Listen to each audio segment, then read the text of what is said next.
የ15ኛ ሳምንት የእንግሊዝ ፕሪሚየር ሊግ ሲመለስ ከሚጠበቁ ትልቁ ጨዋታ አስቶን ቪላን አርሰናልን በቪላ ፓርክ የሚያገናኘው የሳምንቱ ትልቁ ጨዋታ ነው። ደርማዎቻችን እንግዲህ መድፈኞቹ ባለፉት 2 እና 3 ሳምንታት በአስገራሚ ሁኔታ በድንቅ ብቃት ቡድኑ እየተንቀሳቀሰ ይገኛል። በየሳምንቱ ፈታኝ ጨዋታዎቻቸውን በማለፍ ላይ ይገኛሉ። ቶተንሃም ሆትስፐርን በኤምሬትስ አሸንፈዋል። ባለፈው ሳምንት ደግሞ በአስደናቂ ብቃት ቼልሲን ስታንፎርድ ብሪጅ አቻ ወጥተዋል። በሳምንቱ አጋማሽ ብሬንፎርድን አሸንፈዋል። አሁን ደግሞ ሌላኛው ፈተና በእንግሊዝ ፕሪሚየር ሊግ ደረጃ ሰንጠረዡ ላይ ሶስተኛ የሚገኘው የቀድሞው የአርሰናል አሰልጣኝ ኡና ኤምሬን በቪላ ፓርክ የሚገጥም ይሆናል። ተጠባቂ ጨዋታ ነው።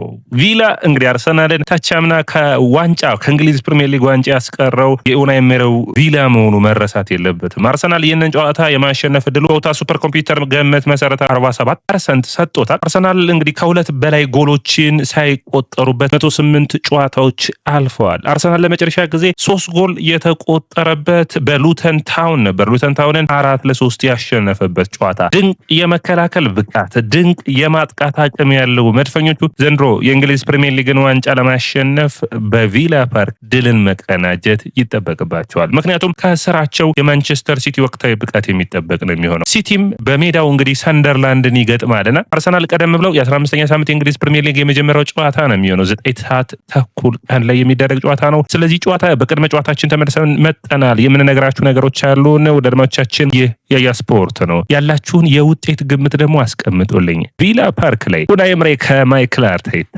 አስቶን ቪላ ከአርሰናል ስንት ለስንት ይጠናቀቃል? የእናንተን የውጤት ግምት የምጠብቅ ነው የሚሆነው። ኮሜንት መስጫ ቦክስ ላይ አስቀምጡልኝ። እግር ኳስ ነውና አርሰናል ያለፉትን 3 ዓመታት በእንግሊዝ ፕሪሚየር ሊግ የተወዳደረ ሁለተኛ ሲጨርስ ለ3 ዓመታት አንዱ የሚረሳ ያልሆነው የ23-24 ሲዝን አርሰናል በጠንካራ ሁኔታ ተፎካክሮ በማንቸስተር ሲቲ 2 ነጥብ ተበልጦ ዋንጫውን ያጣበት ዓመት ነበር። በኤምሬትስ ታዲያ የአስቶን ቪላው እንግዲህ ያ ስብስብ የማይረሳው እነዛ 2 ጎሎች 2-0 በኤምሬትስ ያሸነፈው ቪላ እንግዲህ አርሰናልን ማለት ነው ከዋንጫ ፉክክር አርሰናልን ከዋንጫ ባለቤትነት አስቀርቶት ነበር። የአምናው የ2-2 በኤምሬትስ የተደረገው ሊቨርፑልን የገጠሙበት ጨዋታም አሳዛኝ ሆኖ አርሰናል ከሊቨርፑል ጋር ያለውን የነጥብ ልዩነት ማጥበብ የሚችልበትን እድል ያጣበት ጨዋታ ነበር። ታዲያ ዘንድሮ ይህ የ25-26 በኦፕታ ሱፐር ኮምፒውተር መሰረት አርሰናል ይህንን ዋንጫ የማሸነፍ አቅሙ 82% ነው። 5 ነጥብ ልዩነት 14 ሳምንታትን አድርገው መድፈኞቹ እየመሩ ይገኛሉ። በሳምንቱ አጋማሽ ብሬንፎርድን በሜዳቸው 2-0 በሚኬል ሞሬኖ እና በቡካዮ ሳካ ጎል፣ ቸልሲን በስታንፎርድ ብሪጅ 1-1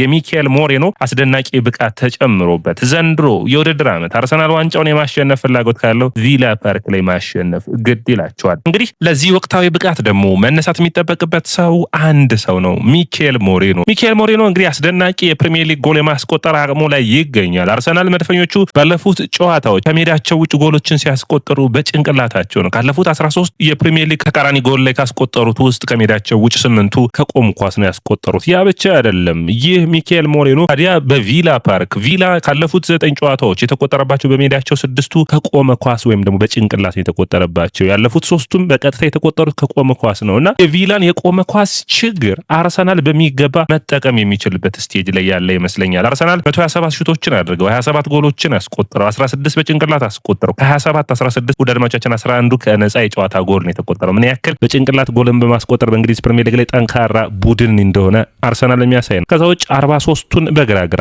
68ቱን ደግሞ በቀኝ እግራቸው አስቆጥሯል። ይህ አስደናቂው የአርሰናል ስብስብ በማይክል አርቴታ በስታንፎርድ ብሪጅ በ10 ተጫዋች ነጥብ የጣለበትና በጨዋታው በአርሰናል ላይ ከፍተኛውን ወቀሳ የደረሰበት ነበር። ነገር ግን በሳምንቱ አጋማሽ ብሬንፎርድን በማሸነፍ በድንቅ ብቃት መድፈኞቹ ተመልሰዋል። አርሰናል ያለፉትን 21 የፕሪሚየር ሊግ ጨዋታዎች ከሜዳቸው ውጭ አድርገው ሽንፈትን ያስተናገዱት አንዴ ብቻ ነው። ያም በነሐሴ ወር በአንፊልድ ሮድ የተሸነፉበት ነበር። 11ዱን አሸንፈው 9ኙን አቻ ወጥተዋል። ይህ ስብስብ ጎሎች የማይቆጠሩበት ብዙ ጎሎችን ለማስቆጠር የሚሞክር ቡድን እንደሆነ በግልጽ የሚያሳይ ነው። የማይክል አርቴታ በአሰልጣኝነቱ አስደናቂ ብቃቱ ላይ የሚገኝ ስብስብን መገንባት ችሏል። ታዲያ በእንግሊዝ ፕሪሚየር ሊግ ከ100 በላይ ጨዋታዎችን ካሰለጠኑ አሰልጣኞች በማሸነፍ ሪካርዱ 53% ላይ ይገኛል። 112 የእንግሊዝ ፕሪሚየር ሊግ ጨዋታዎችን መርቶ ያለፉት የ112 ጨዋታዎች 59ን በማሸነፍ 53% የማሸነፍ ንጻሬ ላይ ይገኛል። ፔፕ ጋርዲዮላን እንዲሁም ደግሞ ፈርጉሰን፣ ክሎፕና ሞሪኖ በመቀጠል ማይክል አርቴታ 4ኛው አሰልጣኝ ነው። ይህ ድንቅ የአሰልጣኝ ክህሎቱ በአርሰናል ቤት የመከላከል ጥንካሬያቸው ውጤት ነው ማለት ይቻላል። 108 ጨዋታዎችን ከሜዳቸው ውጭ አድርገው በሜዳቸውና ከሜዳቸው ውጭ አድርገው ከ2 በላይ ጎሎች ተቆጥረውባቸው አያውቁም። ይህ ድንቅ መከላከል ማንቸስተር ዩናይትድ ከ2016 እስከ 2018 ይዞት የነበረውን ሪካርድ አርሰናል አርሰናሎች እንዲያሻሽሉ አድርጓቸዋል። ታዲያ ይህ የቪላ ፓርክ ጠባቂ ጨዋታ ላይ ቪላ በወሳኝ ጥሩ ብቃት ላይ የሚገኝ ቡድን ነው። አስቶን ቪላ ካለፉት 28 ጨዋታዎች በሜዳቸው የተሸነፉት አንዴ ነው። በሚገርም ሁኔታ አንዴውንም የተሸነፉት አምና በነሐሴ ወር አርሰናል 2-0 በሜዳቸው ሲያሸንፋቸው ነው። ያለፉትን 5 ተከታታይ ጨዋታዎች ማሸነፍ በእንግሊዝ ፕሪሚየር ሊግ ችለዋል። ለመጨረሻ ጊዜ በክሪስታል ፓላስ 3-0 ከሜዳቸው ውጭ የተሸነፉበት ነበር። ኡናይ ኤምሬ በአስቶን ቪላ አስደናቂ ስብስብን አስደናቂ ፐርፎርማንስ ያለው ቡድን እያሳዩን ይገኛል። ያለፉትን 4 የፕሪሚየር ሊግ ጨዋታዎች ሲያሸንፉ በድንቅ ብቃት ነው። በሳምንቱ አጋማሽ በብራይተን 2-0 ከሜዳቸው ውጭ እየተመሩ ነበር። ነገር ግን ከረፍት አጋማሽ በኋላ 4-3 ጨዋታውን በመገልበጥ በኦሊ ዋትኪንስ 2 ጎል፣ አንድሬ ኦናናና ማለን አንዳንድ ጎሎች ቪላ አስደናቂ የሆነ 3 ነጥብን መውሰድ ችሏል። ይህ ስብስብ ይህ አስደናቂ ብቃት ያለው ስብስብ ምን ያክል ድረስ ይሄዳል የሚለው ትልቁ ሁኔታ ነው። ታዲያ ባለፉት ጨዋታዎች ላይ አስደናቂ ብቃት ላይ የሚገኘው በተለይ ደግሞ በሳምንቱ አጋማሽ ላይ ብራይተን ላይ ጎል ማስቆጠር የቻለው ኦሊ ዋትኪንስ ነው። ዋትኪንስ በጉልበት ጉዳት እየተቸገረ ነውና ዘንድሮ የምርጥ ብቃቱ ላይ አይገኝም። ባለፉት 18 ጨዋታዎች 2 ጎሎችን ብቻ ነው ያስቆጠረው። ነገር ግን አርሰናል ዋትኪንስ የሚቀለው ቡድን ሆኖ መነሳት የሚጠበቅበት ነው። አርሰናል ጋር 10 ጨዋታዎችን አድርጎ 6 ጎሎችን ማስቆጠር ችሏል። ሌላኛው እንግዲህ ቪላ በፕሪሚየር ሊግ እንግዲህ ከመሪዎቹም ቡድኖች 8 ጊዜ ገጥመው 6ቱን ሽንፈት ተከናንቧል። ስለዚህ አርሰናልንም በእንግሊዝ ፕሪሚየር ሊግ መሪ ስለሆነ በዚህ ጨዋታ ምን ያጋጥመዋል የሚጠበቅ ነው የሚሆነው። በቪላ እንግዲህ ባርክሌይና እንዲሁም ደግሞ ታይሮን ሚንግስ በዚህ ጨዋታ ላይ የማይኖሩ ይሆናሉ። ሌሎች ተጫዋቾች ግን ሙሉ በሙሉ ዝግጁ ናቸው። በአርሰናል በኩል የሞስኬራ የማጋሌስ በዚህ ጨዋታ የማይኖሩ ይሆናል። ሳሊባ፣ ትሮሳርድና ራይስ ግን የመጨረሻውን ትሬኒንግ የሚሰሩ ከሆነ ማይክል አርቴታ እንደተናገረው ለጨዋታው ዝግጁ ይሆናሉ።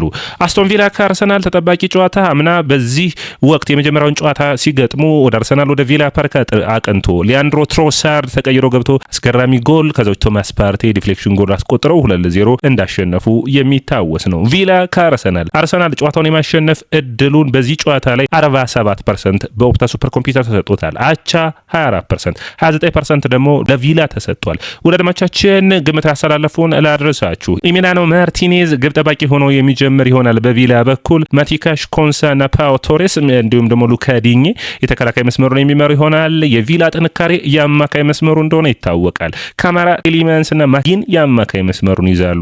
ሮጀርስ ማለንና እንዲሁም ደግሞ ቡንዲያ የማጥቃት መስመሩን ይመርቷል። እዚህ ጋር መነሳት የሚጠበቅባቸው ነጥቦች ውስጥ የማለን የቀድሞ የአርሰናል የአካዳሚ ውጤት መሆኑ መረሳት የለበትም። በአርሰናል በኩል ዴቪድ ራያ ግብ ጠባቂ ሆኖ ይጀምራል። በሳምንቱ አጋማሽ አስደናቂ የሆነ የጭንቅላት ኳስን በአስገራሚ ሁኔታ እንዳወጣ የምታስታውስ ነው። ቲምበር ሳሊባና ሂንካፔ ካላፊዮሪ የተከላካይ መስመሩን የሚሸፍኑ ይሆናል። ዙብሜንዲ፣ ዴክላን ራይስና ኤብሪቼዜ የአማካይ መስመሩን፣ ቡካዮ ሳካ፣ ቪክቶር ዮኮሬስ እና ሊያንድሮ ትሮሳርድ የአጥቂ መስመሩን የሚመሩ ይሆናል። ዮኮሬስ፣ ትሮሳርድ፣ ሳሊባ አዲስ ናቸው የሚሆኑት ለጨዋታው ኤዜን ጨምሮ ቡካዮ ሳካም እነዚህ በሳምንቱ አጋማሽ ያረፉ ተጫዋቾችን በሚገባ ማይክል አርቴታ ሊጠቀማቸው የሚችለው ጨዋታ ነው የሚሆነው። ማይክል አርቴታ ስለ ጨዋታው ምን አለ የሚለውን በአጭራጭሩ ላድርሳችሁ። እንግዲህ ከሰዓታት ስልጠና በኋላ የተጎዱ ተጫዋቾች ወደ ጨዋታ የመድረስ አቅማቸውን እናያለን በማለት አስተያየቱን ሰጥቷል። ስለ ሞስኬራ ጉዳት ተጠይቆ ነበር። የሞስኬራ ጉዳት ውስብስብ ነው፣ ምን ያክል እንደሚሆን የሚቀጥሉት ስልጠናዎች የምናውቅ ይሆናል በማለት አስተያየቱን ሰጥቷል። ሳሊባና ትሮሳርድ የቀናት ጉዳይ ነው ብለ ነበር። ዛሬ ከሰዓት የምናደርገው ትሬኒንግ ላይ የሚታዩ ከሆነ በጨዋታው የመድረስ እድል አላቸው በማለት አስተያየታቸውን ሰጥቷል። እንግዲህ አርሰናል ይህንን ጨዋታ ሲያደርግ ከ63 ሰዓታት ልዩነት ነው የሚያደርገው። ያለ ተጫዋቾቹ ጥሩ እንዳልሆነ እንጂ እኛ ሰበብ ለማቅረብ አይደለም በማለት አስተያየቱን ሰጥቷል። ባለፉት ጨዋታዎች እንግዲህ አርሰናል ከአንደኛና ከሶስተኛ ካለው ቡድን ጋር እየገጠመ ነው የሚገኘው። እንዴት ታየዋለህ ብሎ ነበር። በጥሩ ብቃት ላይ ቡድናችን ይገኛል፣ በጥሩ ፐርፎርማንስ ጨዋታዎችን እናሸንፋለን በማለት አስተያየቱን ሰጥቷል። የኡናይ ኤምሬ እንግዲህ የአርሰናል የቀድሞ አሰልጣኝ ስለሆኑ የተለየ አርሰናል ለማሸነፍ ይፈልጋሉ ተብሎ ጠይቆ ነበር። ኤምሬ በእያንዳንዱ ጨዋታ በከፍተኛ ፍላጎት የማሸነፍ ፍላጎት ያለው ትልቅ አሰልጣኝ ነው በማለት አስተያየቱን ሰጥቷል። በፕሪሚየር ሊግ ወጥነታችንን ማሳየት ያስፈልገናል። ስለዚህ ይህንን ጨዋታ ማሸነፍ ምንችል ከሆነ ያንን ወጥነታችን የሚያረጋግጥ ይሆናል በማለት አስተያየቱን ሰጥቷል። ሌላኛው የሚነሳው እንግዲህ ካላፊዮሪ 4 ቢጫዎች ነበሩበት። በብሬንፎርድ ጨዋታ ቢጫ ካርድ ባለመሄዱ ምክንያት በዚህ ጨዋታ ላይ መሰለፍ እድል ይኖረዋል። እንግዲህ ካላፊዮሪ በዚህ ጨዋታም ጥንቃቄ መውሰድ የሚጠበቅበታል። ቀጣይ ጨዋታ ረፍትን ቢጫ ካርድ የሚያይ ከሆነ የማይኖር ስለሚሆን ማለት ነው። ለዚህ ጨዋታ ግን ዝግጁ ናቸው ሁሉም በማለት አስተያየቱን ሰጥቷል። ከዚህ ቀጥሎ የፕሪሚየር ሊግን ዋንጫ ለመፎካከር በእያንዳንዱ ጨዋታ በወጥነት በጥሩ ብቃት መጫወት እንደሚጠበቅባቸው አስተያየቱን ሰጥቷል። በቡድኑ ባለው ሁኔታ ደስተኛ እንደሆነ በስልጠና ወቅትም ጥሩ ብቃታቸውን እያሳዩ እንዳሉ አስተያየቱን ሰጥቷል። ስለ ሚካኤል ሞሬኖም ተጠይቆ ነበር። ወቅታዊ ብቃቱ ለቡድኑ ያለውን በሚገባ የሚሰጥ የተለየ ጠንካራ ሰራተኛ ነው በማለት አስተያየቱን ሰጥቷል። ስለ ቤን ዋይትም ተጠይቆ ነበር። የቤን ዋይት በሳምንቱ አጋማሽ ከረጅም ጊዜ በኋላ ተሰልፎ ጥሩ ብቃቱንና ምን ያክል በሱ መተማመን እንዳለብን አሳይቶናል በማለት አስተያየቱን ሰጥቷል። ሌላኛው እንግዲህ በጠሩ የዝውውር መስኮት ተጠይቆ ነበር። በእያንዳንዱ በእያንዳንዱ ዝውውር የቡድናችንን ማሻሻል የምንችልበት ነገር ካለ እንሞክራለን፣ የተሻለ ቡድንን ለመገንባት ውጤታማነታችን ለማስቀጠል እንጥራለን በማለት አስተያየቱን ሰጥቷል። እንግዲህ ሌላኛው የሚነሳው የተጫዋቾችን ማፈራረቅ ላይ እንዴት ታያዋል ተብሎ ጠይቆ ነበር። በእንግሊዝ ፕሪሚየር ሊግ አይተናል። ተጫዋቾችን ስታፈራርቅ የተጫዋቾችን በአንድ ላይ የመጫወትና በውጤታማነታቸውን በማይጎዳ መልኩ መሆን ይጠበቅበታል በማለት ማይክል አርቴታ አስተያየቱን ሰጥቷል። እንግዲህ ተጠባቂው የቪላ ፓርክ ጨዋታ ለሁለቱም ቡድኖች የተለየ ትርጉምን የሚሰጥ ነው የሚሆነው። በተለይ ለአርሰናል በእንግሊዝ ፕሪሚየር ሊግን እየመሩ እንዳለ ይታወቃል። ታዲያ ይህንን ጨዋታ በማሸነፍ ሁለተኛ ከሚገኙ ከማንቸስተር ሲቲ የእንግሊዝ ፕሪሚየር ሊግ መሪነታቸውን ሲቲ እስከሚጫወት ድረስ ወደ 8 ነጥብ ከፍ አድርገው የሚያጋጥማቸውን ቀጣዮቹን ጨዋታዎች ዝግጁ የሚሆን ይሆናል። ስለዚህ ይህ ጨዋታ ለአርሰናል በጣም ወሳኝ ነው ብዬ አስባለሁ። ሌላኛው እንግዲህ መነሳት የሚጠበቅበት ነጥብ ብዬ ማስበው ቪላ ባለፉት ጨዋታዎች ላይ በወጥነት በጥሩ ብቃት ላይ የሚገኝ ስብስብ ነው። ከማንቸስተር ሲቲም በ1 ነጥብ ነው ዝቅ የሚለው፣ ከአርሰናልም በ6 ነጥብ ነው የሚርቀው። ስለዚህ ጠንካራ ፍክር ይጠበቃል። ነገር ግን ታህሳስ ወር ላይ ያንዳንዱን ቡድን ማሸነፍ የማትችል ከሆነ በእንግሊዝ ፕሪሚየር ሊግ ላይ ውጤታማነት ላይ ትንሽ ጥያቄ የሚነሳ ነው የሚሆነው። አርሰናል ቀጣይ ክለብ ብሩዥ ወልቭስን ኤቨርተንን ነው የሚገጥመው። ስለዚህ አትሊስት የክለብ ብሩዥን ጨዋታ ጠንካራ ብለው ቢጫወቱ የወልቭስን ጨዋታ ላይ ብዙ ተጫዋቾችን ማሳረፍ የሚችሉበት እድል ስለሚኖር ካሁኑ ይህንን ጨዋታ በጠንካራ ፍክራቸውና በጠንካራ ቡድናቸው መግጠም ግድ ይላቸዋል። የቪላ ፓርኩ የቀድሞው የአርሰናል አሰልጣኝ ኡናይ ኤምሬ የአሁኑ የአርሰናል አሰልጣኝ ማይክል አርቴታ የአንድ ባን ሴባስቲያን የሚባል የአንድ አካባቢ ተወላጆች እንደሆኑ ይታወቃልና ጠንካራ ፍክርን የሚያደርጉበት ጨዋታ ይሆናል ተብሎ ይጠበቃል። ኡናይ ኤምሬ አርሰናልን ዘንድሮስ ነጥብ ያስጥሉት ይሆን? የሚጠበቅ ነው የሚሆነው። ወደ አድማቻችን ይሄ የስፖርት ነው። የስፖርትን ላይክ፣ ሼር፣ ኮሜንት፣ ሰብስክራይብ ማድረጋችሁን አትርሱ።